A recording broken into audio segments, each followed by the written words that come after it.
Nous sommes une région éloignée et isolée, séparée des grands centres par plus de 300 km de routes et de forêts. Une image parfois teintée de stéréotypes, mais qui dans les faits forge notre caractère et notre solidarité. Cette réalité façonne directement notre attractivité et notre capacité d'établissement durable. Mais au-delà de la distance, c'est surtout la démographie qui nous préoccupe. Depuis 12 ans, l'Abitibi-Témiscamingue enregistre un solde migratoire négatif interrégional, avec une perte nette entre 200 et 400 personnes par année. Combinée au vieillissement de la population, cette tendance fragilise notre vitalité. Notre région se dépeuple et dépend désormais de l'arrivée et de l'enracinement durable de nouvelles personnes pour assurer sa relève. Cette question n'est pas nouvelle. Il y a 100 ans, notre région s'est bâtie grâce à l'immigration. Des familles venues du Québec, de l'Europe et de l'Ontario ont fondé nos villages, nos écoles et nos entreprises. Cet esprit d'accueil nous habite toujours. Encore aujourd'hui, l'immigration demeure un moteur essentiel de vitalité et de développement de notre région. Notre mémoire comporte 12 recommandations issues d'une large concertation régionale. Ce soir, nous en mettrons 3 de l'avant, illustrant la cohérence entre nos milieux économiques, éducatifs et territoriaux. Notre première recommandation vise à territorialiser la planification de l'immigration.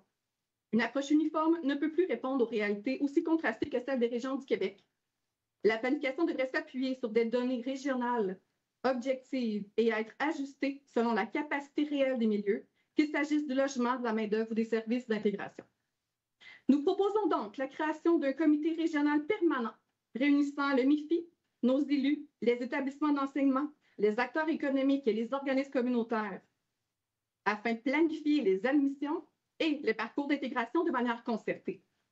Cette gouvernance régionale permettrait de mieux calibrer les seuils d'immigration selon la réalité des territoires, d'assurer une prévisibilité pour les employeurs et pour les institutions, et de renforcer la cohérence entre les politiques d'accueil, de logement et d'emploi. Un exemple concret de cette coordination réussie, le projet mené par le milieu en Abitibi-Ouest pour recruter des infirmières à l'international en collaboration avec le réseau de la santé et le cégep de l'Abitibi-Témiscamingue. Quand les acteurs locaux se mobilisent, les résultats sont là. Les personnes immigrantes s'enracinent, les milieux s'adaptent et tout le territoire en bénéficie. C'est cette approche concertée, fondée sur nos réalités régionales, que nous souhaitons mettre au cœur de la planification gouvernementale. Je cède maintenant la parole à ma collègue, Mme Louise Ravet. Bonjour. Donc, moi, je suis responsable de la mission des élèves internationaux au niveau de la formation professionnelle. Aujourd'hui, je représente tout le milieu d'éducation de ma région. Le réseau de l'éducation est un levier essentiel de l'attraction et de l'intégration en région. Nos centres de formation professionnelle, notre cégep et notre université accueillent chaque année plus de 600 étudiants internationaux. Ils se forment chez nous, travaillent ici, s'intègrent à nos communautés et, dans bien des cas, souhaitent y rester durablement. Mais leurs parcours sont fragilisés par des incohérences administratives entre les permis d'études, les permis de travail post-diplôme et les critères et les quotas du CAC. Nous formons des travailleurs motivés, francophones, compétents, et nous les perdons au moment de la transition vers la résidence permanente. Nous demandons donc une approche plus stable et intégrée, adaptée au contexte des régions. Recommandation 2. Mettre en place des parcours intégrés et prévisibles par 3 actions. 1. Réactiver le PEC ou appliquer une clause grand-père pour les étudiants déjà intégrés. 2. Créer des passerelles régionales vers la résidence permanente pour les diplômés et les travailleurs étrangers déjà établis. Et 3. Consolider la francisation en milieu de formation et d'emploi, un modèle régional déjà reconnu chez nous pour sa proximité et son efficacité. Ces personnes qu'on a accueillies, qu'on a recrutées dans leur pays et qu'on a attirées chez nous ont investi beaucoup. Ils contribuent à nos entreprises et à nos services et nous ne pouvons nous permettre de les perdre. Je céderai la parole à mon collègue Sébastien Boucher. Bonjour. Au niveau des constats économiques, nos entreprises font face à une rareté structurelle de main-d'œuvre. En Abitibi-Témiscamingue, on compte encore plus de 6 000 postes vacants dans tous les secteurs. La construction, la santé, l'éducation, la transformation, la restauration et les services. Certaines entreprises ont dû refuser des contrats ou réduire leurs heures d'ouverture faute de personnel. Et quand des travailleurs étrangers temporaires sont déjà établis et bien intégrés, les changements de programme ou de seuil peuvent créer des ruptures dévastatrices pour nos PME. Ce n'est pas une question de chiffres, c'est une question de stabilité économique et humaine. Les réalités de notre région, un vaste territoire, une faible densité et un isolement géographique exigent une approche plus souple et adaptée. Une planification uniforme ne peut pas rendre compte de la diversité des contextes régionaux. Pour notre recommandation numéro 3, adapter les seuils et programmes d'immigration aux réalités des régions à pénurie structurelle. Permettre une marge de flexibilité dans les programmes temporaires et permanents afin de maintenir la continuité des opérations, la rétention des travailleurs déjà établis et la vitalité économique des milieux. Il s'agit moins d'assouplir que de mieux calibrer selon les besoins et la capacité réelle d'accueil. Enfin, nos recommandations s'inscrivent pleinement dans la vision de la stratégie OVT 2025-2029 qui vise à bâtir un Québec plus prospère, plus durable, où chaque région contribue à sa manière. Nous proposons d'y ajouter des données régionales pour planifier, des outils flexibles pour accueillir et une concertation intersectorielle pour réussir. L'immigration, pour nous, ce n'est pas une statistique. C'est des visages, des familles et des projets de vie. Et pour qu'ils servent à s'initier, il faut planifier avec des données, accueillir avec flexibilité et réussir ensemble comme on l'a toujours fait. En conclusion, nous sommes les derniers à avoir la chance de vous exposer notre réalité. Nous souhaitons donc surtout échanger avec vous au niveau de nos enjeux pour que notre région puisse participer plus que jamais à l'essor économique du Québec. Avec un premier ministre comme ministre régional, nous comprenons donc que les intentions du gouvernement semblent bel et bien de nous offrir les outils nécessaires pour y arriver. Merci beaucoup. Merci beaucoup pour cette présentation. Alors, on va commencer d'ores et déjà la période d'échange avec les parlementaires. Je me tourne du côté du ministre pour une période de 16 minutes 30 secondes. Merci bien, Madame la Présidente. Merci pour votre présentation. Je pense que le Premier ministre aurait été content d'entendre votre dernière intervention parce qu'il est pas mal fier, laissez-moi vous dire, d'être ministre de l'Abitibi. Il nous en parle en Conseil des ministres. Il nous dit, moi, je m'occupe de ma région.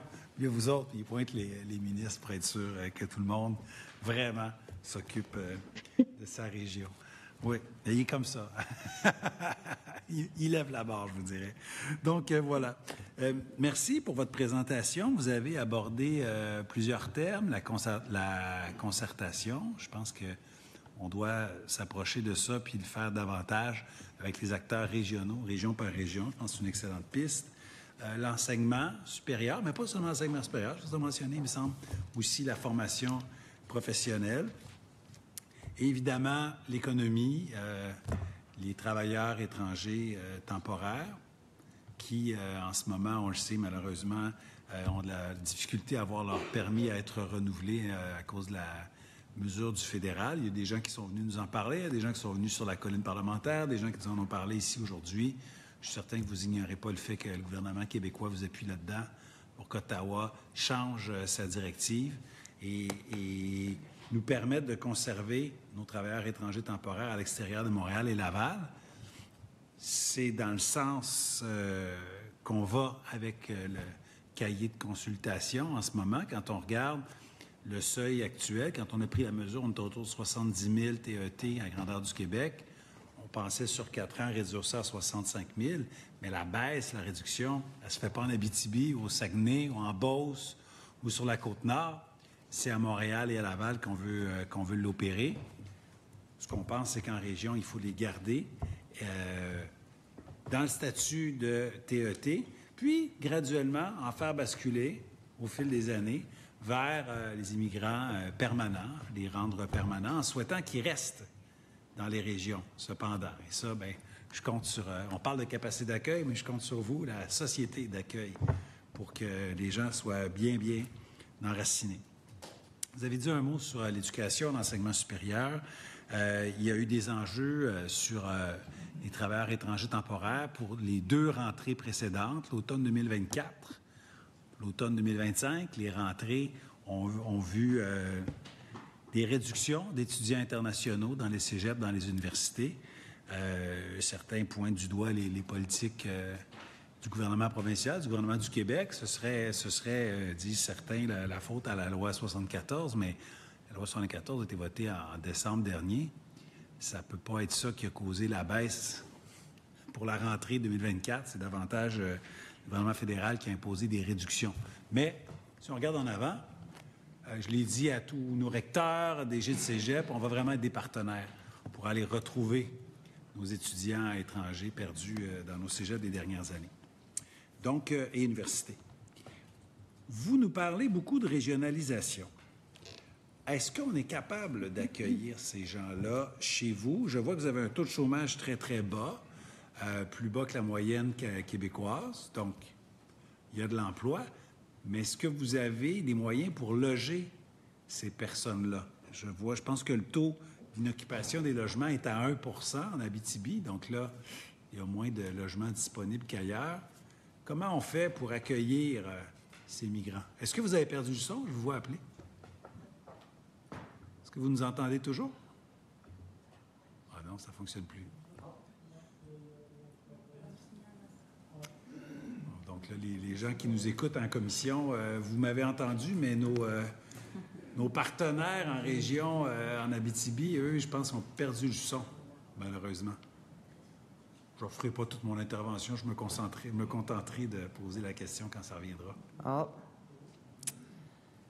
Alors, on va suspendre quelques instants.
À l'ordre, s'il vous plaît. Après quelques petits problèmes techniques, nous reprenons la séance. Vous m'entendez toujours bien?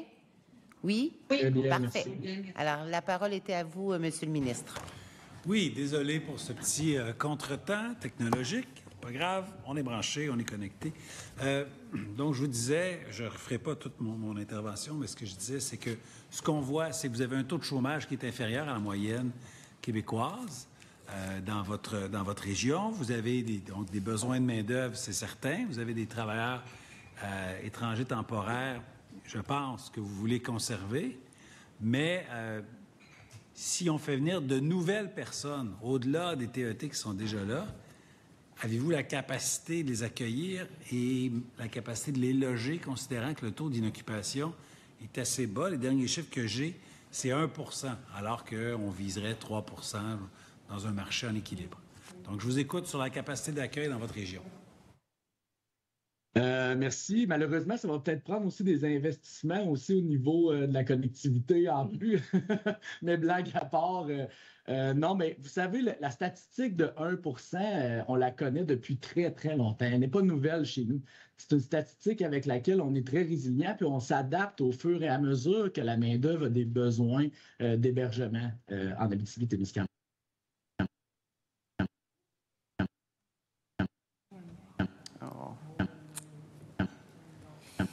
On va suspendre quelques instants. Actuellement, notre productivité à haut niveau sont logées dans divers types d'habitations partout en région actuellement. Donc, notre capacité à soutenir du logement est toujours en lien avec la productivité nécessaire qu'on a à offrir à nos grandes industries ici. Donc, ce qu'on a en ce moment comme réalité avec nos travailleurs étrangers, c'est au moment où ils sont arrivés, elle n'est pas descendue. Tu sais, vous dites, comme avec raison, qu'elle est à 1 mais elle est demeurée à un statu quo qui est présent depuis, sans avoir le nombre d'années exact, je dirais facilement plus d'une dizaine d'années. Donc, la situation est stable malgré l'arrivée de nouvelles personnes. Vous n'avez pas vu d'impact sur ça. OK, très bien, très bien. Vous avez parlé de l'importance de créer des passerelles régionales pour favoriser, en réalité, l'immigration dans les régions, particulièrement chez vous. Qu'est-ce que vous recommandez, qu'est-ce que vous proposez pour réussir l'intégration à l'extérieur des grands centres, puis l'intégration dans votre région? Moi, de mon côté, puis je te laisserai continuer, ce qu'on recommande, c'est le maintien du support des actions qui sont entreprises par les organismes régionaux, puis les entreprises. L'accueil des nouveaux arrivants au cours des 5 dernières années s'est fait de façon concertée, de manière collective. Donc, ce qu'on va avoir besoin, c'est d'une écoute si des projets pilotes d'accueil de différentes communautés sont présentés. Mais en ce moment, ce que je peux vous dire, c'est qu'il y a déjà une mobilisation auprès de tous les citoyens ainsi que les citoyens corporatifs pour accueillir ces nouveaux travailleurs étrangers chez nous. Puis, merci Sébastien. À ça, je rajouterais, on vous a écouté attentivement aujourd'hui, une journée qui était dédiée aux différentes régions. Je pense que c'était ce matin avec la Fédération des municipalités du Québec où l'idée de la sélection, de sélectionner ces travailleurs-là pour octroyer la résidence permanente. La Côte-Nord aussi qui est passée avant nous, qui est une autre région avec un enjeu structurel au niveau démographique. Je pense qu'on devrait être favorisé pour assurer une équité, et non pas une égalité, mais une équité entre les régions. En ce moment, il y a différents critères pour sélectionner au niveau d'octroi des critères pour les permis pour les permis permanents. On a 13 points sur 14 d'Abitibi-Témiscamingue. Est-ce que c'est suffisant? Non. J'ai vu que vous étiez un ministre qui connaît beaucoup son dossier, qui est très fort sur les chiffres. On a la chance d'avoir l'Observatoire de l'Abitibi-Témiscamingue qui fête ses 25 ans cette année. Et on est capable d'avoir des données très fines et précises et locales de toutes ces réalités-là pour appuyer des décisions, pour travailler justement en lien avec nos capacités. Alors, je pense que de favoriser des gens, en plus, les travailleurs temporaires, ils sont déjà enracinés dans nos milieux d'emploi. Ils sont déjà logés. Souvent, il y en a qui ont fait venir leur famille, leurs enfants. Et là, ça peut nous amener des travailleuses supplémentaires pour travailler dans nos 200 nouvelles places en CPE à la Vallée de l'Or. Je ne sais pas où on va les recruter, ces gens-là. On n'a pas accès à ces bassins de main-d'œuvre-là. En ce moment, on a 6 000 emplois vacants. On est le deuxième plus haut taux vacant de poste de la région du Québec. Ça me ferait plaisir de vous inviter à avoir une présentation toute fraîche qu'on a eu notre observatoire ce matin avec toutes ces données-là, parce qu'elles parlent. Puis je pense que ça pourrait vraiment venir aider à travailler sur ces indicateurs-là pour travailler sur des critères de sélection. Avec grand plaisir si jamais on se fait inviter à la table pour un projet pilote. Mon Dieu, quelle belle invitation. J'aime ça quand on est dans le nouveau terme, hein, c'est ça, la granularité. Hein, c'est-à-dire aller chercher la donnée utile plutôt que d'avoir juste du macro. Québec, mur à mur. Je ne suis pas en faveur de politique de Gatineau à Gaspé, là, tout le temps la même affaire. Donc, j'aime bien quand on est capable d'être un petit peu plus précis. Je suis conscient de ça. Puis, de toute façon, beaucoup d'intervenants sont allés dans cette direction-là. Donc, soyez certaines qu'on prend vraiment ce virage-là, autant dans nos intentions, dans nos politiques que dans nos programmes qui nous permettent de le faire. Si je vous avais dit il y a un an, on va réellement sélectionner davantage des étudiants étrangers selon la région.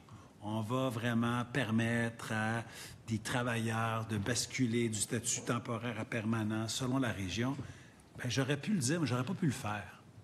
Mais là, avec ce qu'on s'est donné avec la loi 74 pour nos étudiants, puis ce qu'on s'est fait avec le programme de sélection des travailleurs, on est un petit peu meilleur à chaque mois.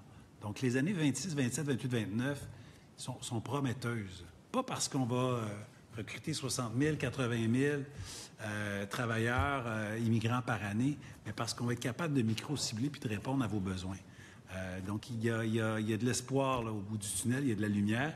Et je vais permettre à des collègues qui voulaient échanger avec vous de compléter, parce qu'il ne faut pas que je sois égoïste et que je prenne tout mon temps avec vous. Là, il y a des gens qui veulent continuer la discussion. Merci. Merci, M. le ministre. Je reconnais le député de Jonquière. Allez-y, il vous reste encore 4 minutes 12.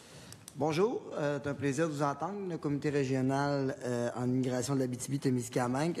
J'avais une petite question qui piquait ma curiosité. Vous disiez que vous avez regardé un petit peu les consultations. Tout à l'heure, on a eu un représentant de la Côte-Nord. Est-ce que dans votre région, je vais me permettre l'anglicisme, vous vivez un petit peu de fly-in, fly-out? C'est-à-dire, est-ce que vous avez des travailleurs qui viennent faire cibler, qui vont venir juste pour cette période-là, puis après ça, redescendre, des fois, comme on dit? Tout à fait. Je vous dirais que depuis le nouvel élan minier qu'on peut dire qu'il a démarré environ aux alentours de 2010, c'est une situation qui s'est accentuée. Année après année, l'industrie avait besoin de combler des postes rapidement pour maintenir sa compétitivité. Puis malheureusement, ça a été pour eux une solution qu'ils ont dû prendre. Donc, chez nous, on le voit quotidiennement, ce phénomène-là s'amplifier. On utilise aussi l'anglicisme road in, road out, parce que la route 117 est très utilisée à cette fin-là aussi. Donc, ça vient en lien avec le fait que je nommais tantôt au niveau du navettage. Cette clientèle-là qu'on a actuellement chez nous, on la dessert. Cette clientèle-là va utiliser l'ensemble des services sociaux autour de la Vallée de l'Or et les retombées, puis de l'Abitibi-Témiscamingue, pardon, puis les retombées économiques, comme de raison, sont redistribuées dans les autres régions. Donc, ça favorise pas du tout dans le fond, une économie locale saine, puis par le fait que ces familles-là ne s'établissent pas actuellement assez rapidement chez nous, mais ça brise notre tissu social au niveau des services qu'on peut offrir. Donc, c'est un phénomène qu'on voit beaucoup s'accentuer, puis avec notre place de choix au niveau du secteur minier, parce que l'Abitibi-Témiscamingue, c'est un pôle mondial d'expertise dans le secteur minier. Quand on décroche le téléphone en Abitibi-Témiscamingue, c'est pour parler avec le monde. Les employés qui partent d'ici vont aller faire profiter leur expertise ailleurs, partout sur les autres continents. Donc, on a accès, heureusement, à ce marché fort-là qu'on connaît, qui peut permettre, entre autres aussi, à résoudre les enjeux du gouvernement en quête de développement au sujet des minéraux critiques et stratégiques, parce que l'or nous permet de faire grandir nos connaissances dans le milieu minier actuellement. C'est très clair. J'ajouterais à Sébastien, nous allons avoir pas une, mais bien 3 études qui viennent documenter l'impact du navettage en Abitibi-Témiscamingue. Donc, il y en a une première qui a vu le jour. On en attend encore 2 autres. Alors, quand on parlait tantôt de travailler de façon spécifique, et même, je vous dirais, vous allez pouvoir mais une précision chirurgicale qui est possible en Abitibi-Témiscamingue, on va avoir accès à ces études-là pour vraiment bien venir mesurer l'impact, parce que maintenant, là, c'est vraiment un fléau. Et s'il y a des projets pilotes, encore une fois, une invitation où on peut même s'associer avec la Côte-Nord qui vit le même la même problématique. Je pense qu'on est très ouvert là, parce que la démographie, elle est différente dans nos régions éloignées et isolées. C'est très clair. Tout à l'heure, le collègue qui venait nous exposer son mémoire, dans ses propos, mentionnait qu'il valorisait davantage probablement l'immigration temporaire dans sa région plutôt que le fly-in, fly-out. C'est quand même courageux, mais il l'a adressé. Est-ce que vous êtes un peu dans cette même optique? Je laisserai Louise continuer parce que l'aspect de l'arrivée avec les étudiants à ce niveau-là permet un enracinement plus fort que l'attractivité qu'on a à offrir à ces gens-là interrégionales en fly-in, fly-out ou road in, road out. Donc, avec les étudiants, on le voit, peut-être que tu as des exemples à nous nommer, je pense. Hein? Bien là, je ne sais pas si ça va répondre à votre question, mais c'est une réalité que je veux mentionner parce que le domaine minier est très présent en région. Puis, à la formation professionnelle, on n'a aucun programme minier qui est admissible au permis de travail post-diplôme par la suite depuis le 1er novembre 2024. Donc, ça fait que c'est difficile là, d'être attractif là, pour les élèves internationaux dans le secteur des mines. Puis, nos élèves, ils souhaiteraient s'établir en région, ils souhaiteraient réellement, mais ils n'ont pas la possibilité. Donc, aux emplois de qualité qu'on est capable de leur offrir. Je dois malheureusement vous arrêter. Le temps était bien compté et je veux me tourner du côté de l'opposition officielle qui a 11 minutes 15 secondes. Merci, Madame la Présidente. Alors, bonsoir. Merci pour votre mémoire et la revue de presse qui l'accompagnait. En fait, c'est très bien étoffé et très clair. J'apprécie. J'aurais quelques questions, bien sûr, en lien avec votre mémoire et finalement les orientations qui sont dans le cahier du gouvernement. La première orientation qui est avancée, suggérée par le ministère, le gouvernement, c'est de réduire de 13 % le nombre de titulaires de permis dans le programme des travailleurs étrangers temporaires. Est-ce que je comprends bien de votre mémoire à la page 5 que ce n'est pas quelque chose que vous souhaitez?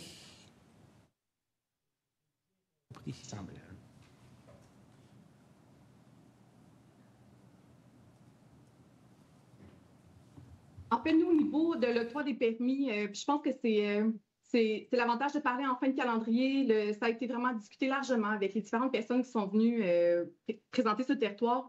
Pour nous, c'est vraiment d'ajuster ces seuils-là en fonction des réalités de la région. Alors, on a plusieurs exemples d'entreprises qui utilisent largement au-delà du 10 % maintenant qui est possible de travailleurs temporaires. Alors, il y en a une question de survie de certains secteurs économiques en Abitibi-Témiscamingue. Alors, nous, ce qu'on souhaiterait, dans un travail en collaboration, en territorialisant mieux la planification, mais ce serait de travailler par secteur d'activité, être encore cette notion d'être plus précis chirurgicalement. Demain, vous allez recevoir les concessionnaires automobiles du nord-ouest du Québec. Ils vont vraiment bien venir aussi montrer la réalité au niveau de la mécanique automobile. Étant une région minière, nos employeurs principaux vont venir tout chercher ce bassin de main-d'œuvre-là. Et donc, ça laisse nos concessionnaires absolument avec aucune possibilité de main-d'œuvre locale. Et ça nous prend des gens dans les garages. Alors, eux se sont tournés à quasi 100 % là, sur des travailleurs temporaires dans certains concessionnaires. C'est majeur. Là. Alors, pour nous, cette histoire de seuil-là doit être vraiment adaptée aux réalités des régions, oui, et par secteur également dans les régions. Alors, c'était ça notre proposition là, qu'on souhaitait mettre de l'avant là, à cet emplacement-là. Si je peux me permettre d'ajouter un exemple concret, s'il vous plaît. C'est que mécanique automobile n'est plus admissible au permis de travail post-diplôme non plus, donc on ne peut plus attirer d'élèves internationaux avec ce programme. Et si je prends par exemple le transport scolaire qui est en région, qui couvre l'entièreté de la région de l'Abitibi-Témiscamingue, 80 % de leurs mécaniciens sont issus de l'immigration et sont tous des anciens élèves internationaux qui ont passé chez nous. Donc, si on réduit à 10 % on ne peut plus offrir le transport scolaire en région. C'est majeur comme impact. Oui, je vous remercie. D'ailleurs, je comprends qu'à la lecture de votre mémoire, vous souhaitez une régionalisation ou une décentralisation de l'immigration, ce que je supporte depuis plus d'1 an. Est-ce que vous êtes d'accord avec la proposition à l'effet que si on avait de meilleurs échanges avec les régions, si les régions participaient plus à la planification, non seulement on pourrait arriver avec un nombre, en fait, d'immigrants plus spécifique, mais ça causerait moins d'enjeux quand il y en a au niveau, par exemple, de l'intégration ou des régions, parce que vous seriez partie intégrante du processus. Tout à fait. En réalité, c'est des politiques qu'on défend sous tous les aspects. Hein. On a les milieux de vie qui sont à voir d'une façon différente aussi, notre capacité aussi à développer notre territoire. Quand il se prend des engagements, par exemple, on a parlé de logement au niveau de l'aménagement du territoire. Si on est encore une fois dans des mesures mur à mur, bien, ça ne peut pas se transposer dans notre réalité à nous, qu'on doit justement avoir plus de flexibilité dans tous les aspects pour être en mesure de contrôler notre destinée. Donc, on ne peut pas s'opposer clairement à avoir plus de place dans la prise de décision à ce niveau-là, parce que l'Abitibi-Témiscamingue, dans le fond, a tout ce qu'il faut en ce moment pour accueillir ces gens-là. Elle a l'expérience, comme on a nommé, une région de 100 ans d'âge, mais qui a été bâtie à travers l'immigration. Donc, c'est dans l'identité abitibienne de pouvoir accueillir des immigrants, parce que tout le monde provient de l'immigration en Abitibi-Témiscamingue. On a une belle phrase qui dit... Pardon. Non, On allez-y. dit qu'en Abitibi-Témiscamingue, nous sommes tissés serrés, nous sommes métissés serrés. Je vous remercie. À la page 6, dans votre mémoire, vous soulignez qu'il y a à peu près 809 travailleurs étrangers qui ont été embauchés au cours des 5 dernières années. Donc, il y en a qui ont accueilli leur famille. Est-ce que vous savez, parmi ces travailleurs étrangers-là, s'il y en a qui ont pu à l'époque bénéficier du PEC ou si c'était des travailleurs temporaires étrangers? Est-ce que vous avez ces informations-là? En fait, c'est une combinaison. On a vraiment eu autant d'étudiants qui ont bénéficié du programme on a de plus en plus de résidents permanents en Abitibi-Témiscamingue. Donc, je pense que dans les deux questions que vous avez posées, j'espère que vous le voyez aujourd'hui, l'Abitibi-Témiscamingue est prête à travailler avec vous. On a les données fines. J'aimerais ça vous présenter notre observatoire qui a accès à toutes ces données-là. On est capable de le mettre tellement précis et chirurgical. Les données sont toutes disponibles. Ça me ferait plaisir de présenter avec eux ces réalités-là parce que c'est... Mais on a des cas, là. On a des cas de... Je suis moi-même entrepreneur au passage. Je vais me permettre de parler de ce que je vis au quotidien. Puis j'ai accueilli des travailleurs étrangers du Burkina Faso chez nous qui ont été en mesure d'avoir leur famille, qui se sont implantés avec eux dans notre région, qui font maintenant partie de notre société, qui sont des Témiscabitibiens aujourd'hui. Donc oui, cela dans le passé a été plus facile. Oui, on connaît qu'il y a des enjeux qui sont fédéraux, qui ne sont pas seulement provinciaux, mais c'est vraiment important pour nous qu'au niveau provincial, vous sachiez l'ensemble de ces détails-là qui vont avoir un impact majeur quand le gouvernement devra se réaligner au niveau fédéral sur les seuils migratoires pour être en mesure de nous offrir notre capacité à leur donner à eux aussi le rendement dont ils s'attendent. Sauf que là, je comprends que le programme PEC a été suspendu. Quel a été l'impact chez vous? Puis je comprends également que quand ça a été suspendu par décret, il n'y a aucune modalité qui permet de continuer le traitement des dossiers qui étaient déjà dans le système. Ça a tout gelé d'un coup. Est-ce que je me trompe? Non, tout à fait. L'impact qui a été majeur au niveau aussi de la mobilisation de cette main-d'œuvre-là qui fait partie de nos entreprises. Hein. Pensez à ces gens-là qui étaient en processus d'accueillir leur famille sous peu avec eux et venir s'établir avec nous. Mais la mobilisation de leur intérêt à les faire sentir toujours bel et bien comme Québécois parmi nous, parce qu'il n'y a rien de plus permanent qu'un travailleur étranger temporaire. Hein. C'est devenu un citoyen chez nous. Donc, dans cet enjeu-là, bien, les entrepreneurs à bout de bras ont su garder leurs troupes motivées et ont pris les dossiers en main pour essayer d'aider ces employés-là avec eux, ces collègues-là, à dénouer certaines impasses. Dans certains cas, heureusement, il y a eu des aboutissements positifs.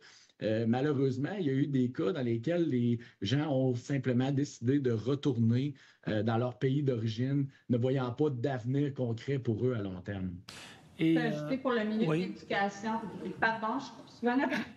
Allez-y. Si je peux ajouter, merci. En éducation, vous savez, la plupart des élèves internationaux payent leur formation, investissent des milliers de dollars, quittent une ancienne vie. Moi, j'ai des couples qui venaient de graduer, qui étaient à 2 pas de demander le PEC, qui ont acheté une maison ici en région, qui se sont établis, qui ont des belles carrières. Puis là, c'est suspendu. Ils ne savent pas, ces gens-là, est-ce qu'ils pourront rester? Est-ce qu'ils devront vendre la maison? C'est très, très, très problématique. Autant le PEC diplômé que le PEC travailleur, parce qu'on a des formations plus courtes que 1800 heures dans des métiers où on a besoin de ces gens-là. Et là, on a commencé à voir des gens repartir dans leur pays. On a commencé à voir ça. Donc, ça, vous avez commencé à voir ça, cette réalité-là. Je constate également que, à la page 6, vous soulignez que parmi les travailleurs étrangers temporaires, il y en a qui ont pu faire venir leur famille dans votre région. Quand on regarde les différents scénarios, présentement, le seuil que le gouvernement du Québec envoie à Ottawa pour le traitement du regroupement familial, c'est environ 10 600 cas. Dans le scénario A, pour le regroupement familial, ça tomberait à 5 800. Et pour l'immigration permanente, on parlerait d'un niveau de 25 000. J'aimerais savoir si ce scénario-là est retenu par le gouvernement. Quel serait l'impact dans votre région? L'impact économique serait énorme au niveau du soutien des services qui sont défaillants actuellement. Donc, on les a nommés au préalable dans notre rencontre. En ce moment, seulement pallier à nos industries est un défi de taille. Vous savez, on a une des plus grandes capitalisations boursières aurifères qui place ses dés actuellement en Abitibi-Témiscamingue ainsi que dans le nord de l'Ontario. Leur intention est de pérenniser leur activité à long terme en ayant des pratiques minières modernes qui permettent d'utiliser, dans le fond, des installations à beaucoup plus long terme. Ces entreprises majeures-là engagent des milliers d'emplois directs et donc des milliers d'emplois indirects et ont besoin aussi, eux, de formateurs, d'infirmières, de plein de postes de soutien autour de leur industrie. Ils ont des salaires très, très, très attrayants. Donc, quand on arrive au niveau de subvenir à des postes dans des domaines de services plus traditionnels, bien, on n'a pas ces familles-là qui viennent s'implanter avec nous pour venir les soutenir, ces postes-là. Donc, Flying Fly Out, Loading Road Out. Merci beaucoup. Je dois vous arrêter. Mais il reste encore un intervenant, le député de Laurier-Dorion, pour 3 minutes 45 secondes. Bonjour, monsieur, dames. J'aimerais continuer sur cette thématique-là. D'après ce que je comprends, c'est qu'il y a non seulement l'admission en termes de travailleurs étrangers temporaires, mais il y a la question du passage vers la résidence permanente pour les travailleurs-travailleuses et pour sa famille, qui est un facteur de rétention. Et l'allongement des délais, parce que si on met un petit quota en termes de résidence permanente, là, ça fait en sorte automatiquement de rallonger les délais pour un certain nombre de familles. Est-ce que c'est un facteur, d'après ce que je comprends, c'est un facteur d'éloignement, non pas de rétention? Là. Tout à fait. En réalité, ce que ça fait, ça vient un peu perturber nos nouveaux concitoyens dans leur sentiment d'appartenance chez nous, puis dans la perception qu'ils ont d'établir leur vie. On parle en Abitibi-Témiscamingue, mais c'est au Québec, là, à la fin, là, que ces travailleurs-là vont contribuer. Donc, oui, tout à fait. Et vous êtes, votre mémoire, vous abordez, c'est pas tout le monde qui le fait, la question des réfugiés, des demandeurs d'asile. Et vous demandez davantage de ressources. Ce que je comprends, c'est qu'il y a quand même un certain nombre de demandeurs d'asile dans votre région. Et quelle est la situation par rapport à ces personnes-là et leur intégration dans le milieu local? Là? Oui, donc on n'avait pas pris position sur d'avoir plus ou moins de demandeurs d'asile au niveau du mémoire. L'Abitibi-Témiscamingue, on en a parlé avec notre éloignement, et c'est quand même une réalité structurelle, cet éloignement-là, qui fait qu'on n'est pas super attrayant pour les demandeurs d'asile. Toutefois, dans la dernière année, nous en avons de plus en plus. C'est même au niveau des frontières à la douane que les gens se font référer directement allez en Abitibi-Témiscamingue, il y a des bons emplois de qualité. Alors, on a commencé à recevoir des demandeurs d'asile. On a fait déjà là, demandeurs d'asile, c'est l'étape 1. Au niveau du programme de réfugiés protégés par l'État, nous ne faisons pas partie, l'Abitibi-Témiscamingue, nous n'avons aucune ville qui fait partie des 14 villes reconnues au Québec avec ces programmes-là. Alors, on n'a déjà même pas l'étape subséquente, qui est une fois que la personne a son statut de réfugié. Alors, de dire qu'on serait une terre d'accueil pour un plus grand nombre de demandeurs d'asile, je pense qu'il faudrait revoir avant nos capacités à ce niveau-là. L'Abitibi-Témiscamingue, par sa situation géographique, sa démographie, son économie, c'est pas fait pour tout le monde, mais quand c'est fait pour les bonnes personnes, on est vraiment bien. Et pour nous, les demandeurs d'asile, ce n'est pas un bassin de recrutement. C'est des gens en situation d'aide humanitaire très vulnérables. Oui, ils ont des permis ouverts. Alors, s'il y a des postes disponibles, puis chez nous, là, on a 143 types d'emplois déficitaires. 108 sur les 143, ce sont des postes qui demandent des qualifications. Alors, c'est vraiment un enjeu qui est très structurel chez nous. Alors, on est précaire versus d'autres régions du Québec. Là. Je les ai tous écoutés aujourd'hui et dans les dernières semaines. Alors, pour les demandeurs d'asile, on n'est pas la meilleure terre d'accueil, mais si on voulait amener des gens chez nous parce qu'il y a des besoins, on a vu, hein, il y a des autobus qui ont été délégués à Chibougamau de demandeurs d'asile pour aller chercher des emplois. Ils ont tous trouvé preneurs. Si on souhaite aller vers cette avenue-là, ça va demander des services pour soutenir parce que en ce moment, on a des agents d'intégration. Et ils ne sont pas formés comme des agents d'intervention sociale. C'est des gens avec des répercussions, des post-traumatiques. Bon, vous connaissez la réalité, là, donc ça demande du soutien.